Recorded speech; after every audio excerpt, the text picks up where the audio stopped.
Greetings, children. Today, I want to talk to you about why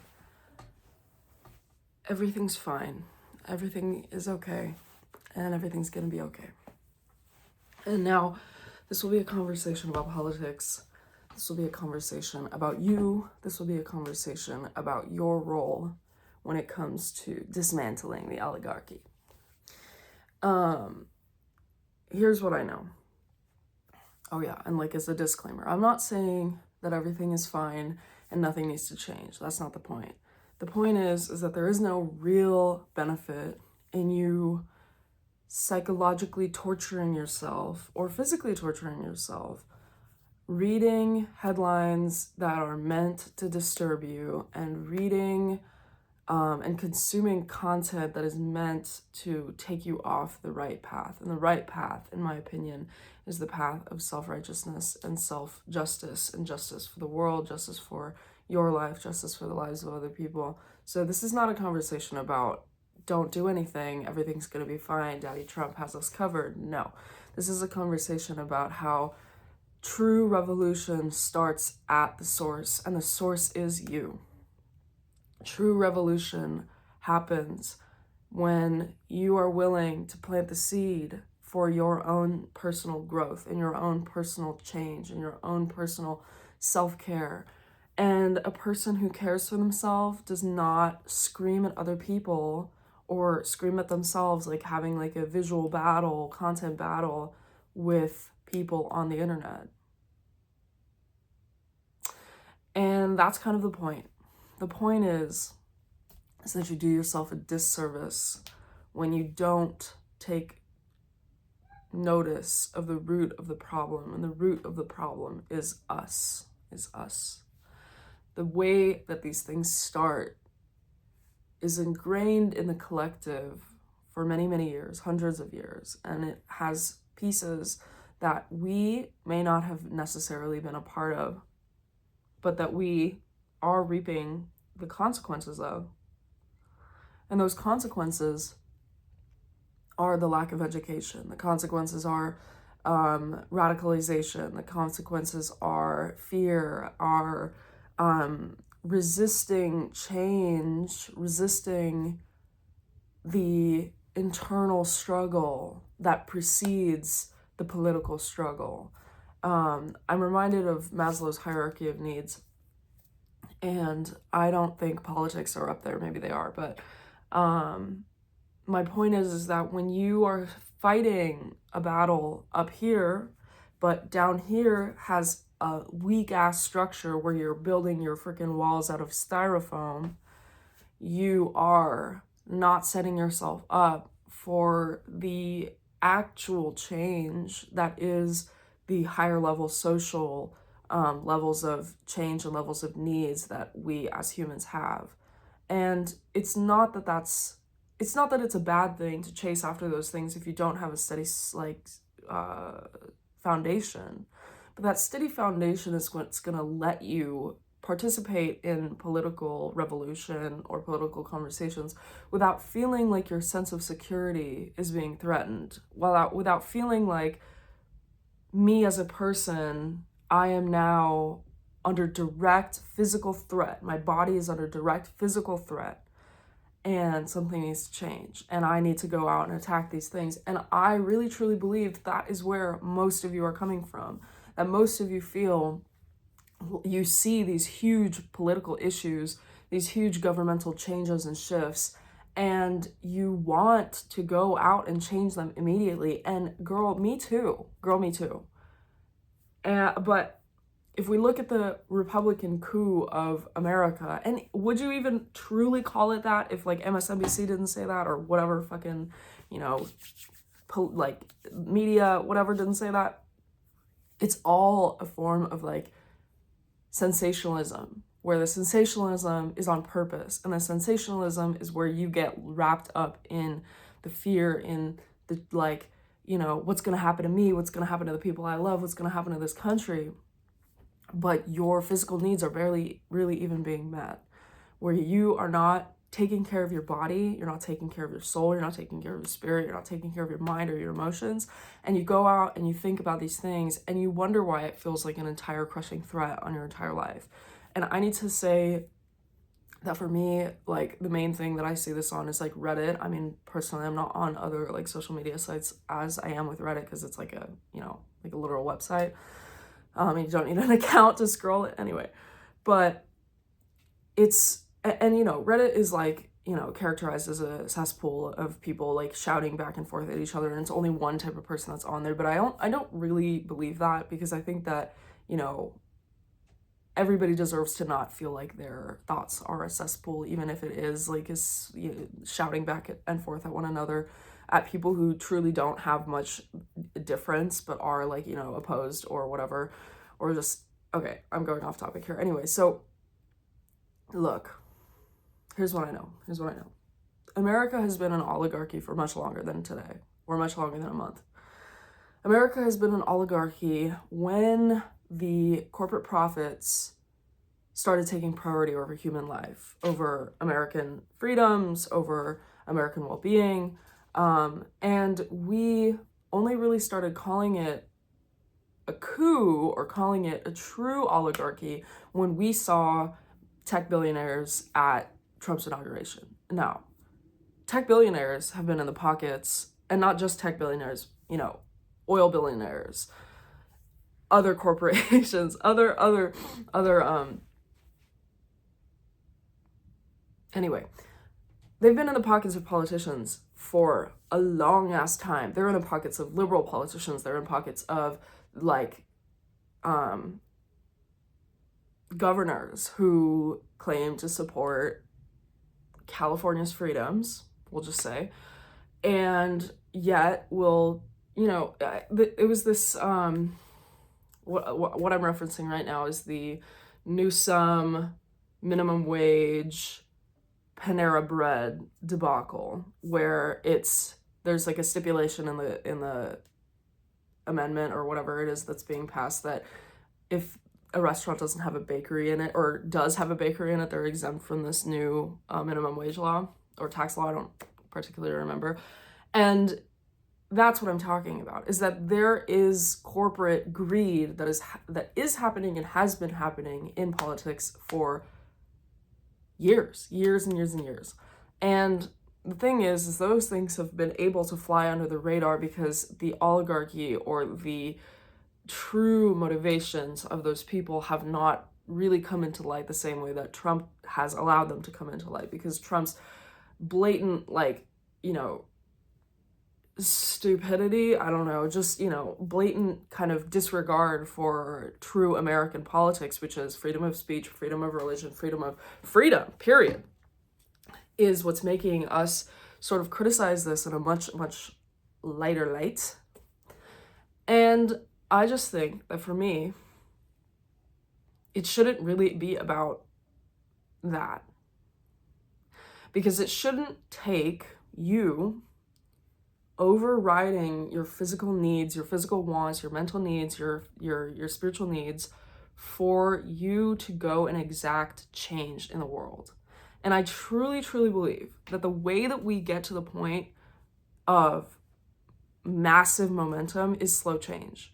The Republican Party has been slow changing for the last like 100 years, maybe 70 years. Since the like time of the war on drugs and fucking, you know, slavery, like no, let's even like put it a point blank at slavery. We have existed in a country where for a huge chunk of our history, Black people were under enslavement by white people. In a short amount of time since that segregation has been repealed, since the American public has moved away from the atrocious acts that it would commit and has commit, there has not really been a lot of time for, one, the American public to adapt, for two, the systemic procedures to change. They haven't changed. And for our politics, and for specifically our needs as humans to take a beat and take a second and change from that paradigm. It's not that every single person in the past was a racist bigot who wanted slaves, but it is a social paradigm that has existed for many, many years, since well before the 60s, that we have classes within our social systems where one of them is, or maybe a few of them, are less good, less skilled, less smart, less blah, blah, blah than another one. And in no way is that true, but it's that type of attack on this like physical security of a person, on the mental security of a person, on the emotional security of a person, that makes us have much harder time combating idiots who really only have one agenda, which is their own, and shifting it and changing it and making it something else. It is not the responsibility of you as a person to go out and make the first step of like, this is a coup of the people of the United States, we're taking this shit back. Like, no. It's not your responsibility to do that. It's our responsibility to do that. And the way that we do that is by settling into our bones, by shifting into a place of I can change because I have exacted change within myself, where I am meeting my physical and spiritual and mental needs. I am taking care of my body. I am taking care of my mind. I'm taking care of my emotions. I'm taking care of myself. And from that place, I can take care of somebody else. And from that place, they can take care of somebody else. Something I really, really, really like to think about as a person who used to feel like they were going to be child-free is that it is my responsibility to raise somebody who's not going to keel over at the mere like blow of a wind that has some people keeling over, okay? It is not, nothing is going to happen in the direction that I want it to happen if I don't actually put any energy towards shifting these things around. And by shifting these things around, I mean by doing a revolutionary act of inner self peace and inner self-worth and inner self knowing and truth that I am deserving of having a world that takes care of me and that takes care of the people that I love and takes care of people around me. And it is us as our generation, it is us as your generation, as people. It's our responsibility to make that a reality and not to just allow it to slip into the sidelines. Real political change happens and can happen with a large movement of people and a large movement of protest. And I truly believe that, because, you know, we've had like facts in the past, but the part of the facts are that the system that we're operating in is working against us. The algorithms that we're operating in is working against us, where big media wants you, oh, I love that. Big media wants you to think that you're alone, that you are isolated in the way that you feel, that you have nobody to talk to. Not true. For all of the efforts that the media does, something that really shocked me, and the reason why I'm kind of talking about media in this part of this video, is that I was reading a comment that said that in Washington, D.C., people of 10,000 people protests happen almost every month or more. And no coverage gets done about it, because it is way more important for them to think that you are alone in your thoughts, that you as a protester or even as a viewer or a want to be protester are like, your attempts are futile. They want you to think that, because they know that in the time when it comes where every single person or most people are like waking up to this like really truly shitty awful regime that's happening, that has been happening, that they stand no chance, because it's not about, like, for them, they have no reason. It's just money. It's just greed. It's just power. And those things, I guarantee the vast majority of the American people don't want. The vast majority of the American people want peace. They want freedom. They want to exist harmoniously and coexist in a way that makes it feel like you can wake up and not feel like you have a pitchfork pointed at your throat, Miss Girl, okay? And this is true of Republicans, this is true of MAGA supporters, this is true of people who you dissent with, dissenters in general. This is true of people you don't agree with, this is true of people, your friends, your family, the people around you, the people you go to school with, the people you go to work with. This is true of every single person. Most people want peace, except that most people have also been trained to think that peace is not an option, but peace is an option. There is more than enough space for every single one of us on this planet to exist in peace and in harmony. There is more than enough food made by this planet on a yearly basis to feed every single fucking person that exists on it. There is more than enough water. There's more than enough air. There's more than I could go on. But the thing is that what you've been made to believe is that there is something limited in this, in the stakes. There is something that you need to sacrifice in this. And more often than not, the choice of the sacrifice is yourself, instead of, you know, the sacrifice of spending time. You mean to sacrifice your body. You mean to sacrifice your essence, instead of sacrificing the negative thought patterns, instead of sacrificing the negative behaviors, instead of sacrificing never working out, never brushing your hair, never showering, never getting out of bed. Like, these things are what pushes us as a collective towards the things that we want. It is about getting out of bed. It is about stepping into the sun. It is about moving your body. It is about feeding yourself well. It is about drinking water. It is about connecting with family, connecting with friends, that the actual revolution begins. And I truly, truly believe that yes, there will be a time of reckoning when every American citizen is going to have to ask themselves, what is it that is more important to them? Is it the proposed act of staying within your bubble, of staying silent, of staying afraid? Or is it knowing and trusting and believing that there can be something else for you, that there can be more, that there can be peace among worlds for all citizens of all colors and all ages? Because it can be. And I also want to end this video by saying, you are safe.